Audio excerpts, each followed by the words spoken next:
Cap मंत्रा LKP securities के रूपक day हमारे साथ बने हुए हैं, लेकिन सबसे पहले लेकर आते हैं इस समय का बाजार का एक्शन आपकी स्क्रीन पर, क्योंकि बाजार अब दिन के ऊपरी स्तरों पर आकर कर रहा है ट्रेड। अच्छी रिकवरी हमने लोअर लेवल से बनते हुए देखी है। कई ऐसी पॉकेट्स है जो आज की तेजी में पार्टिसिपेट करते हुए दिखाई दे रही है, लेकिन इस समय निफ्टी दिन के ऊपरी स्तरों पर ट्रेड कर रहा है। 22,700 के ऊपर फिलहाल टिकता हुआ दिखाई दे रहा है clearly.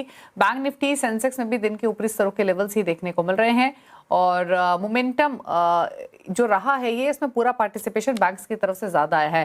Bank Nifty out performance दिखाते हुए 0.1% ऊपर ट्रेड कर रहा है। दिन के ऊपरी स्तरों पर यहाँ भी तेजी देखने को मिल रही है। जो बड़े प्राइवेट बैंक्स है वो इस तेजी को सपोर्ट कर रहे हैं। मिड कैप इंडेक्स भी अब 0.5% से ज्यादा ऊपर कर रहा है कारोबार। 336 अंकों की मजबूती यहाँ देखने को मिल रही है। स्मॉल कैप इंडेक्स भी डेज हाई पर 0.5% से ज्यादा की मजबूती यहाँ भी देखने को मिल रही है। तो लोअर लेवल से एक अच्छी रिकवरी मार्केट्स में आते हुए दिखाई दी है। अब ब्रेथ भी मार्केट की पॉजिटिव हो चली है। 2173 स्टॉक्स है जो कि तेजी के साथ कर रहे हैं ट्रेड। सिर्फ 807 स्टॉक्स हैं जो कि नेगेटिव साइड पर कर रहे हैं कारोबार। तो मूड माहौल आज के सेशन में फिलहाल बाजार का बुलिश ही दिखाई दे रहा है। इनफैक्ट आप अगर सेक्टोरल परफॉर्मेंस भी देखेंगे तो बैंक्स, फाइनेंशियल्स तो पार्टिसिपेट कर ही रहे हैं। निफ्टी बैंक अभी हमने देखा, फाइनेंशियल्स में भी 1% की तेजी है। पीएसयू बैंक इंडेक्स 1% ऊपर है, तो ये पूरा ही बास्केट सपोर्ट कर रहा है। इसके अलावा तेजी है डिफेंस में 1% ऊपर, ऑलमोस्ट 1% के गेन्स हम देख रहे हैं मेटल्स में और आईटी में। ऑटो 0.5% ऊपर है, कैपिटल गुड्स इंडेक्स 0.5% ऊपर है, रियल्टी 1% ऊपर कर रहा है ट्रेड। 3 पॉकेट्स है जो कि लाल निशान में है, जिसमें गिरावट ऑयल एंड गैस में देखने को मिल रही है। पूरा ही एनर्जी पैक कच्चे तेल की कीमतों की वजह से सफर कर रहा है।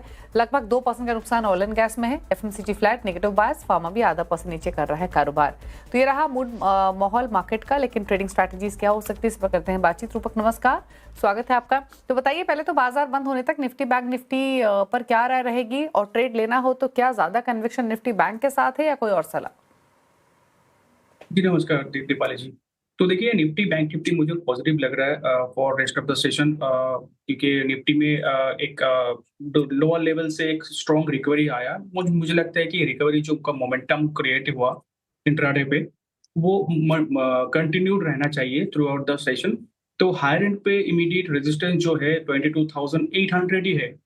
उसके ऊपर सस्टेन करता है तो और 200 पॉइंट का रैली आ सकता है, may be not intraday basis, may be आज और कल में 23,100 तक जा सकता है और 23,100 के ऊपर और सिग्निफिकेंट रैली आ सकता है।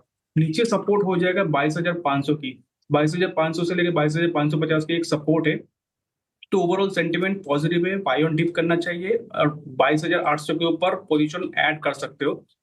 तो मेरा अगर बाई कॉल देना है निफ्टी में तो मैं 22,800 के ऊपर निफ्टी फ्यूचर बाई करूंगा। ये स्पॉट लेवल है, पूरा टारगेट अब 23,000 और नीचे मैं स्टॉप लॉस रखूंगा इंट्राडे के लिए 22,700 का। और बैंक निफ्टी में मेरा व्यू रहेगा पॉजिटिव, स्ट्रॉन्ग दिख रहा है bank Nifty, led by strong buying in the PSU banks और कुछ सिलेक्टिव प्राइवेट सेक्टर बैंक्स में बाइंग के चलते बैंक निफ्टी 52,500 तक जा सकता है और नीचे 51,700 का सपोर्ट हो जाएगा। ओके, तो ये रह रही इंडेक्स पर और दोनों पर ही तेजी का ही ट्रेड है। पॉजिटिव साइड पर पोजीशंस हैं तो होल्ड कर सकते हैं। बैंक निफ्टी अब 1% ऊपर कर रहा है ट्रेड, लेकिन एक पॉकेट जो कि आज के इस मार्केट में पार्टिसिपेट नहीं कर रही है या फिर जो पेन में है वो है पूरा ही एनर्जी बास्केट। हमने भी देखा ऑयल एंड गैस इंडेक्स 1%, 1.5% नीचे ट्रेड कर रहा है। ऑयल मार्केटिंग कंपनीज का हाल बुरा है और जो वजह है वो क्लियर है कि कच्चे तेल की कीमतें तो लगातार बढ़ रही हैं, लेकिन रिटेल में प्राइसेस नहीं बढ़े हैं और इसी का इम्पैक्ट आज हम ऑयल मार्केटिंग कंपनीज के स्टॉक्स पे देख रहे हैं। दरअसल ओएमसीज अब रिफाइनरीज को डिस्काउंटेड रेट की पेमेंट करेंगी। सीएनबीसी टीवी 18 के सोनल हमारे साथ मौजूद हैं, समझते हैं पूरा मैथ्स, क्यों इम्पैक्ट देखने को मिल रहा है, कच्चे तेल की बढ़ती कीमतों का क्या असर है, समझते हैं। बताइए सोनल।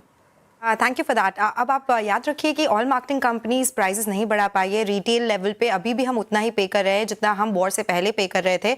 हाउएवर गवर्नमेंट ने एक्साइज ड्यूटी कट करके ओएमसीज को थोड़ा रिलीफ दिया है।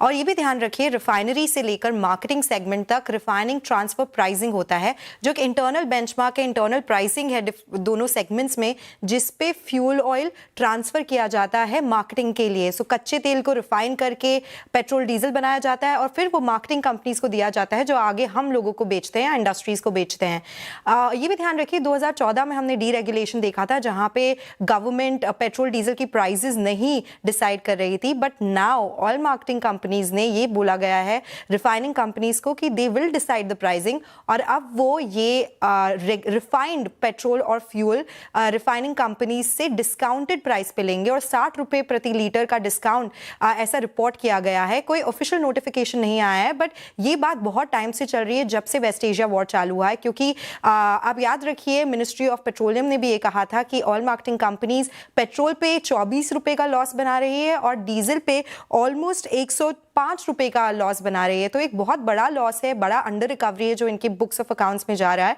एंड दैट्स व्हाई ओएमसीज कह रहे हैं कि पूरे सेक्टर को ये लॉस का इंपैक्ट होना चाहिए, सिर्फ वो अपनी बुक्स पे ना ले। इसकी वजह से वो refining company, stand alone refining companies like Chennai petro, MRPL को बोल रहे हैं कि आप हमें ये फ्यूल्स डिस्काउंटेड प्राइस पे दे जो बाकी आगे जाके रिटेलर्स को नॉर्मल प्राइस पे दिया जाएगा। इससे कुछ लॉस का impact in oil marketing companies पे कम आएगा। It is a big impact क्योंकि स्टैंड अलोन रिफाइनर से रिफाइन करके कच्चे तेल को आगे बेचते हैं ऑयल मार्केटिंग कंपनीज को, सो उनके मार्जिन पे बड़ा इंपैक्ट आ सकता है। ऑयल मार्केटिंग कंपनीज पे तो ऑलरेडी लॉसेज हो रहे हैं, तो इसके लिए ये जो सेक्टर है इस पे दबाव बढ़ता हुआ दिख रहा है। शुक्रिया सोनाली डिटेल्स बताने के लिए, और क्लियरली क्यों इम्पैक्ट देखने को मिल रहा है वो वजह काफ़ी क्लियर है, और यहाँ पर क्या डेवलपमेंट्स हुई हैं पिछले कुछ दिनों में वो तमाम बातें सोनाली ने समझाई, लेकिन कंज्यूमर्स को पास ऑन नहीं कर पा रही हैं, सरकार पूरी तरीके से कंट्रोल कर रही है और कच्चे तेल की कीमतें लगातार तेज़ बनी हुई हैं इंटरनेशनल मार्केट्स में। यही सब बातें हैं जो कि परेशान कर रही है इस पूरे ही पैक को। आते हैं समय का मार्केट्स का हाल आपकी स्क्रीन पर, क्योंकि दिन के ऊपरी सिरों पर मार्केट्स ट्रेड कर रहे हैं और ये तेजी फर्दर एक्सटेंड होते हुए दिखाई दी है। निफ्टी इस समय 22,850 के ऊपर ट्रेड कर रहा है, 150 अंकों की मजबूती देखने को मिल रही है। पूरा सपोर्ट बैंक निफ्टी से आते हुए 650 पॉइंट के आसपास की तेजी बैंक निफ्टी में दिख रही है, 450 पॉइंट ऊपर सेंसेक्स है। In fact bank Nifty, PSU bank index, Nifty financials ये सभी सपोर्ट कर रहे हैं, और निफ्टी बैंक देखिए दिन के ऊपरी स्तरों पर आकर इस समय कारोबार करते हुए दिखाई दे रहा है, जो कि लगभग 673 अंकों की मजबूती है। निफ्टी पीएसयू बैंक इंडेक्स 1.5% ऊपर और निफ्टी फाइनेंशियल्स भी दिन के ऊपरी स्तरों पर ट्रेड कर रहे हैं। यहाँ भी 1.5% के आसपास के गेंस फिलहाल दिखाई दे रहे हैं, 350 पॉइंट की तेजी देखने को मिल रही है। और इनफैक्ट अगर आप मिड कैप्स देखेंगे तो यहाँ भी अब स्ट्रेंथ एक्सटेंड हुई है। मिड कैप्स पिछले आधे घंटे में स्पेशली जहां फ्लैट या फिर 1/4% ही ऊपर थे, इस समय लगभग 1% के आसपास के गेंस मिड कैप्स में भी दिखाई दे रहे हैं। लेकिन एक बहुत ही इंटरेस्टिंग खबर आपके लेकर आते हैं और बात करेंगे अमूल की। दरअसल अमूल ने एक बड़ा मुकाम हासिल किया है। अमूल का टर्नओवर पहली बार 1 लाख करोड़ रुपए के पार पहुंचा है। भारत की पहली कोऑपरेटिव मॉडल वाली ये एफएमसीजी कंपनी प्राइवेट कंपनियों पर भारी पड़ रही है। अमूल के अमृतकाल के बारे में बताने के लिए मेरी सहयोगी नुपुर मौजूद है, समझते हैं उनसे। तो नुपुर बताइए, अमूल की समृद्धि का क्या है राज और क्या कहते हैं आंकड़े? बिल्कुल सही कहा आपने। कोऑपरेटिव सोसाइटी अब बड़ी एफएमसीजी कंपनीज को जो है वो कंपटीशन देती हुई नजर आ रही है, और 1 लाख करोड़ के क्लब में अब अमूल आपको शामिल होते हुए दिखेगी। पहली एफएमसीजी कंपनी है जिसने इतना बड़ा आंकड़ा जो है टर्नओवर के लिहाज से अचीव करते हुए दिखा है। FY26 की बात करें तो यहाँ पे 11% की शानदार ग्रोथ यहाँ पे कंपनी ने दर्ज किए। जो Gujarat cooperative milk marketing federation है जो इस पूरे अमूल ब्रांड की मार्केट करता है अपने सारे प्रोडक्ट्स को, उसकी ग्रोथ रेवेन्यू देखे तो वहां पर भी आपको स्ट्रॉन्ग ग्रोथ इनफैक्ट नजर आएगी।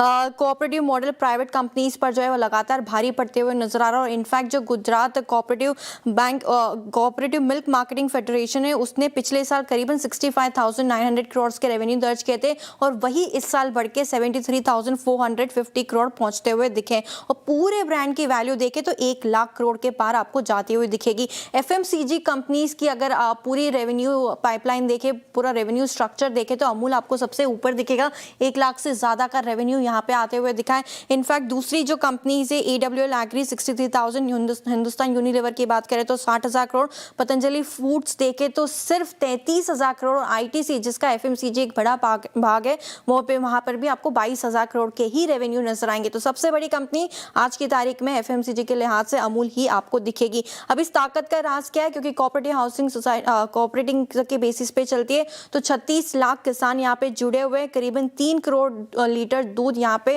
मैनेज किया जाता है पर डे बेसिस पे, और सालाना आधार पर देखें तो 2400 करोड़ पैकेट्स की बिक्री यहाँ पर होती है। 2200 से ज्यादा के प्रोडक्ट्स है, दूध से लेकर बटर, चीज, घी और आइसक्रीम, आपको सब कुछ नजर आएगा। 50 से ज्यादा देशों में कंपनी अपने प्रोडक्ट्स जो है वहां पर बेचती है। मौजूदगी अच्छा खासा स्ट्रॉन्ग एक्सपोर्ट मार्केट है कंपनी का। अमेरिका और यूरोप में लॉन्च के बाद अफ्रीका और साउथ ईस्ट एशिया में भी आपको टारगेट एक्सपेंशन यहां पर कंपनी की तरफ से दिखेगा। तो पहली एफएमसीजी कंपनी बन गई है जिसका रेवेन्यू अब 1 लाख करोड़ के पार जाता हुआ आपको नजर आ रहा है। शुक्रिया नूपुर इस खास इंटरेस्टिंग रिसर्च के लिए। तो Amul non listed player, cooperative model पर काम करने वाली कंपनी जो कि भारी पड़ी है बड़े बड़े प्लेयर्स पर, और जैसा नूपुर ने बताया भी कि जो टोटल टर्नओवर है वो 1 लाख करोड़ के पार पहुंचा है। हालांकि अगर एफएमसीजी बास्केट को आज देखें तो आज यहाँ पर कारोबार थोड़ा मंदा ही दिखाई दे रहा है, और डाबर, मैरिको इन स्टॉक्स को आप देखेंगे भी तो लाल निशान में ही कारोबार करते हुए दिखाई दे रहे हैं फिलहाल। चलिए करते हैं कुछ और खबरों की तरफ। पश्चिम एशिया में चल रही लड़ाई का असर अब आपकी जेब पर भी पड़ना शुरू हो गया है। खाने के तेल, साबुन, डिटर्जेंट, पेंट्स और दूसरे उत्पाद महंगे होने लगे हैं। कीमतों में 3 से 4% की बढ़ोतरी हो सकती है। क्या है पूरी खबर, समझते हैं हमारे संवाददाता असीम मनचंदा से। असीम बताइए। दीपाली, वेस्ट एशिया में जो वार चल रही है अब उसको शुरू हुए 1 महीने से भी ज़्यादा का वक्त हो चला है, और उसकी वजह से क्रूड की कीमतों में लगातार बढ़ोतरी हो रही है। क्रूड लगातार $100 प्रति बैरल से ऊपर अभी चल रहा है। इसके साथ साथ रुपए में भी डॉलर के मुकाबले गिरावट देखने को मिली है। तो जो आपके एफएमसीजी गुड्स है उसके ऊपर कीमतों के ऊपर असर आना की शुरुआत ऑलरेडी हो चुकी है। अगर मैं एडिबल ऑयल की बात करूँ तो कीमतें ऑलरेडी ₹5 से लेकर के ₹15 तक बढ़ चुकी है। लेकिन इसके बाद अब दूसरे प्रोडक्ट्स हैं जिसमें कि आपका साबुन है, डिटर्जेंट है, या फिर दूसरे कंज्यूमर ड्यूरेबल्स और एफएमसीजी प्रोडक्ट्स हैं जैसे कि कोल्ड ड्रिंक हो गया या फिर बिस्किट्स हो गए, उनकी कीमतों में भी अब तेजी आपको देखने को मिल सकती है। दाम 3 से 4% तक की बढ़ोतरी देखने को मिल सकती है। खासतौर पर जो प्लास्टिक है और पॉलीमर है जो कि पैकेजिंग मटेरियल के काम आता है, उनकी कीमतों में लगभग 70% के आसपास की बढ़ोतरी देखने को मिली है। कंपनियां इंतजार कर रही थी कि ये खत्म हो जाएगा तो शायद कंपनियां कॉस्ट अब्जॉर्ब कर ले, लेकिन अब वो खत्म होता हुआ हमें जो लड़ाई है वो हमें जल्दी खत्म होती हुई दिखाई नहीं दे रही है। तो कंपनी इससे ग्राहकों को पास ऑन करने की तैयारी करी है।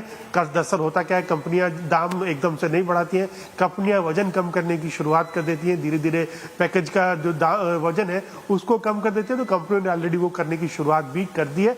तो आने वाले दिनों में इसका आपकी जेब के ऊपर सीधे सीधे असर पड़ना लगभग तय।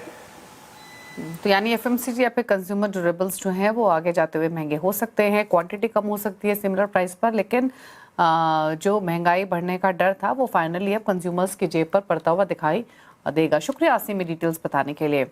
आगे बढ़ेंगे, क्लैनो वन का अपडेट लेकर आते हैं। इस हफ्ते फिनबर्ग मैनेजमेंट की मधु बंसल, रघुनाथ कैपिटल के पवन महेश्वरी और चॉइस इक्विटी ब्रोकिंग के सचिन गुप्ता की जो मुकाबला चल रहा है, दिखाते हैं रिटर्न की स्थिति। पवन महेश्वरी का पोर्टफोलियो 4% का रिटर्न दे रहा है, 2% रिटर्न सचिन गुप्ता का पोर्टफोलियो दे रहा है, और मधु बंसल का पोर्टफोलियो फ्लैट है, लेकिन पॉजिटिव बायस यहाँ पर क्लियरली दिखाई देते हुए। तो ये रहा पूरा अपडेट, और इसी के साथ एक ब्रेक के उस पर आप देखिए न्यूयॉर्क कंपनी, और आशीष वर्मा आपसे कुछ ही देर बाद आपके साथ मौजूद रहेंगे न्यूयॉर्क कंपनी लेकर। नमस्कार।